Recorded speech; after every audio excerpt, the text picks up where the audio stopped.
Assalamualaikum warahmatullahi wabarakatuh. Perkenalkan, saya Dr. Syafani dengan NIM akhir 03. Di sini saya akan memaparkan terkait hasil laporan praktikum praktik instalasi komersil dengan job sheet Z12 kendali motor 3 pas putar kanan kiri semi otomatis. Untuk tujuan praktikum, yang pertama, mahasiswa dapat menggambarkan rangkaian power dan kendali motor 3 pas. Yang kedua, mahasiswa dapat menyebutkan nama komponen peralatan kontrol yang digunakan pada kendali motor 3 pas. Lalu yang ketiga, mahasiswa dapat menjelaskan fungsi dari masing-masing komponen kontrol yang digunakan pada kendali motor 3 pas. Yang keempat, mahasiswa dapat menjelaskan cara baca rangkaian kendali motor 3 pas dengan benar. Yang kelima, mahasiswa dapat merangkai rangkaian kendali motor 3 pas. Yang keenam, mahasiswa dapat mengoperasikan atau menjalankan rangkaian kendali motor 3 pas. Untuk alat bahannya, saya di sini menggunakan satu buah multimeter, tang ampere, dan APD 1 set. Untuk bahannya, saya menggunakan magnetic contactor 3 buah, thermal overload 1 buah, push button on 1 buah, push button off 1 buah, emergency switch 1 buah, motor induksi 3 pas 1 buah, tapi motor induksi digantikan dengan lampu pijar. Lalu pilot lamp merah kuning hijau masing-masing satu buah, MCB 3 pas satu buah, MCB 1 pas satu buah, lalu tim delay relay satu buah, dua buah, ini dua buah ya. Lalu ada kabel NJAF atau kabel jumper merah biru kuning hijau secukupnya. Untuk selanjutnya ada job safety analysis, yang mana di sini mengidentifikasi terkait potensi bahaya apa saja yang terjadi ya, dan upaya pengendaliannya. Untuk urutan kerja yang pertama, menyiapkan alat dan bahan praktikum. Potensinya, bahayanya, gores benda tajam, kejatuhan benda berat, upaya pengendaliannya, gunakan FED dan periksa komponen apakah yang digunakan. Lalu yang kedua, merangkai kabel jumper ke trainer sesuai wiring diagram. Potensi bahayanya tersusun lembaga kabel. Upaya pengendaliannya menggunakan APD terutama sepatu sarung tangan safety. Yang ketiga, pemeriksaan rangkaian menggunakan multimeter sebelum dialiri listrik. Potensi bahayanya kejatuhan benda berat. Untuk upaya pengendaliannya gunakan APD seperti sepatu safety. Lalu urutan yang keempat, urutan kerja keempat itu pengujian rangkaian dengan aliran listrik. Potensi bahayanya tersentuh aliran listrik dan konsleting. Upaya pengendaliannya gunakan alat pelindung diri yang lengkap seperti helm, sarung tangan, safety, wiper.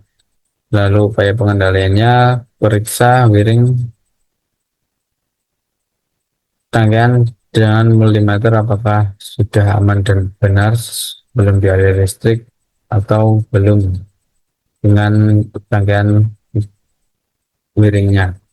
Lalu urutan kerja yang kelima, pengukuran tegangan maupun arus dengan menggunakan multimeter dan tang ampere. Resiko bahayanya, resiko alat rusak dan MCB trip jika salah dalam menambahkan probe maupun selektor. Upaya pengendaliannya, gunakan prosedur pengukuran yang baik dan benar. Pastikan selektor pada alat ukur sudah di posisi yang benar atau sudah sesuai dengan apa yang akan diukur. Lalu urutan yang terakhir, membongkar dan merapikan tempat tertutup. Potensi bahayanya tersusuk tembaga dan tergores lembaga kabel tersentuh aliran listrik. Upaya pengendaliannya gunakan alat pelindung diri. Lalu sebelum membongkar, pastikan sumber sudah dimatikan sebelum membongkar rangkaian. Selanjutnya di sini wiring diagram yang ada di job sheet atau yang belum diperbaiki, di mana belum terdapat emergency switch, lalu belum ada keterangan kontak NO atau supaya tidak terjadi kesalahan, dan di sini belum ada grounding. Sini saya menambahkan emergency switch dan menambahkan keterangan di bagian ini pengunci kontak top 1 yang mana di 1314. Sini juga kontak top 2 1414, kontak top 3 1314. Lalu di sini ada kontak NC timer 1 yang mana ketika timer 1 selesai menghitung, dia akan memutus dan menyambung ini menghidupkan KM2 atau kontak bantu untuk delay sebelum masuk ke reverse. Jadi saat on ditekan itu akan menyalakan KM1, lampu indikator forward, dan timer menghitung.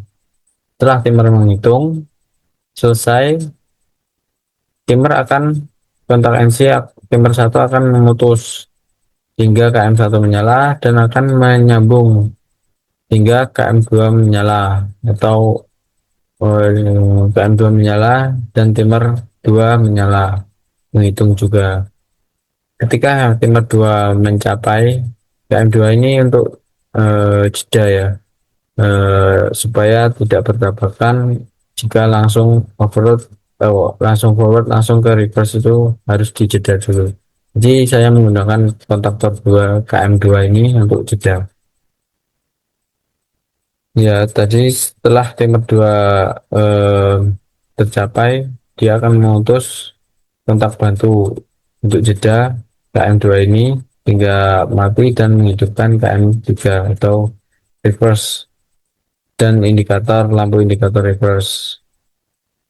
Ini ya, timer NO-nya akan menghidupkan ini. Lalu untuk mematikannya kita bisa menekan tombol off. Jika terjadi keadaan darurat, kita bisa menggunakan emergency. Lalu jika terjadi overload, di sini akan memutus rangkaian sehingga di sini yang awalnya NO ini menjadi NC, di sini NC menjadi NO. Jadi saat ditekan ini tidak berfungsi dan ini menjadi NC tadi akan menghidupkan lampu indikator overload gitu. Nah, untuk rangkaiannya yang KM2 ini tidak dimasukkan ke wiring powernya karena KM2 ini hanya untuk kontak bantu saja. Jadi untuk indikator forwardnya itu menggunakan KM1, reverse-nya menggunakan KM3. Jadi KM2 enggak dimasukkan ke sini. Begitu kurang lebihnya. Untuk hasil praktikumnya di sini saya di sini ada saat reverse atau mundur indikator hijau menyala. Di sini saat forward indikator ini saat forward indikator hijau menyala dan ini reverse indikator kuning menyala. Lalu ini saat terjadi overload indikator merah menyala. Lalu untuk data pengukurannya di titik MCB antara fasa R dan netral itu 203 volt, lalu fasa R dan M itu 219,2 volt, lalu fasa T dan N itu 221,4 volt. Untuk di bebannya karena saya menggunakan lampu, jadi saya tulis di sini beban lampu R ST. Di R itu 218,8, lalu di S dengan N itu 219,6, di T dengan N itu 221,1 volt. Lalu untuk selanjutnya pengukuran arus di mana di fasa R itu 0,6 ampere, di fasa S 0,5 ampere, di fasa T 0,07 ampere. Untuk analisisnya berdasarkan rangkaian kendali meter 13 putar kanan kiri semi otomatis ini yang digunakan pada praktikum. Sistem bekerja menggunakan 3 buah kontaktor yang mana KM1 digunakan untuk forward, KM2 untuk kontak bantu atau delay, lalu KM3 untuk sebagai reverse. Selain itu digunakan 2 buah timer sebagai pengatur pemindahan kerja motor secara otomatis. Lalu prinsip kerjanya rangkaian dimulai dari ketika tombol on ditekan itu maka KM1 akan aktif sehingga motor bekerja pada arah forward dan lampu indikator forward menyala. Lalu bersamaan dengan timer 1 mulai menghitung waktu selama saya mengaturnya di kemarin itu 5 detik. Setelah timer 1 mencapai waktu yang ditentukan itu kontak NC timer 1 akan terbuka sehingga KM1 terputus dan KM1 mati. Pada saat yang sama juga kontak NO timer 1 akan tertutup sehingga mengaktifkan KM1 sebagai kontak terbantu delay untuk pindah ke reverse, dan timer 2 itu akan menyala mulai bekerja menghitung selama 5 detik. Lalu setelah 5 detik itu timer 2, setelah mencapai 5 detik itu kontak NC timer 2 akan terbuka sehingga KM2 terputus. Selanjutnya kontak NO timer 1 akan tertutup dan mengaktifkan KM3 sehingga motor berorasi ke arah reverse setelah lampu indikator reverse menyala. Lalu untuk tombol R digunakan menghentikan seluruh sistem kerja rangkaian, sedangkan emergency digunakan untuk memutus rangkaian secara cepat saat terjadi kondisi darurat atau gangguan pada sistem. Lalu di sini untuk tor memutus rangkaian juga saat terjadi beban lebih, dan indikator merah itu untuk akan menyala saat tor berfungsi. Jadi rangkaian ini termasuk sistem semi otomatis karena perpindahan putar forward ke reverse dilakukan secara otomatis menggunakan tanpa menekan tombol tambahan. Penggunaan timer juga berfungsi memberikan jeda perpindahan antar putaran agar arah putaran motor lebih aman dan tidak mengalami hentakan arus secara langsung.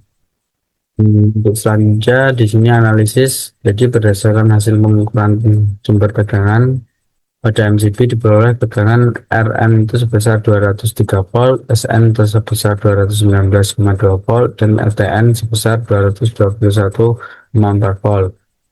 Hasil tersebut itu menunjukkan bahwa tekanan sumber masih dalam kondisi normal walaupun terdapat sedikit ketidakseimbangan pada fase R.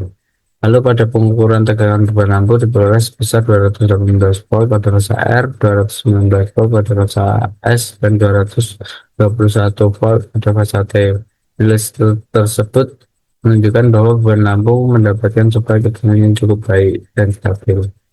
Sedangkan hasil pengukuran arus pada beban lampu diperoleh sebesar 0,06 ampere pada fase R, 0,05 ampere pada fase S, dan 0,07 ampere pada fase T. Nilai arus yang kecil menunjukkan bahwa beban yang digunakan hanya berupa lampu indikator lampu sehingga kompetensi arus tidak besar. Untuk kendala solusinya, saya kendala kurang teliti dalam pekerjaan komponen yang digunakan dan penyambungan kabel jumper sehingga menyebabkan kegagalan atau rangkaian tidak bekerja sesuai perintah. Solusinya, cek komponen sebelum digunakan dan lakukan pengecekan rangkaian sebelum rangkaian dialiri tegangan menggunakan multimeter. Jadi untuk kesimpulan berdasarkan praktikum kendali motor 3 fase putar kanan kiri dapat disimpulkan bahwa rangkaian bekerja dengan baik menggunakan kombinasi magnetic kontaktor dan timer sebagai kendali otomatis perpindahan arah putar motor. Sistem mulai dari putaran forward menggunakan KM1 kemudian berpindah secara otomatis menuju reverse melalui bantuan timer 1 ke KM2 untuk delay, lalu ke timer 2 dan KM3 ke menghitungan 3. Penggunaan timer memberikan jeda perpindahan arah sehingga sistem menjadi lebih aman, mengurangi risiko kerusakan motor akibat perpindahan arah secara langsung.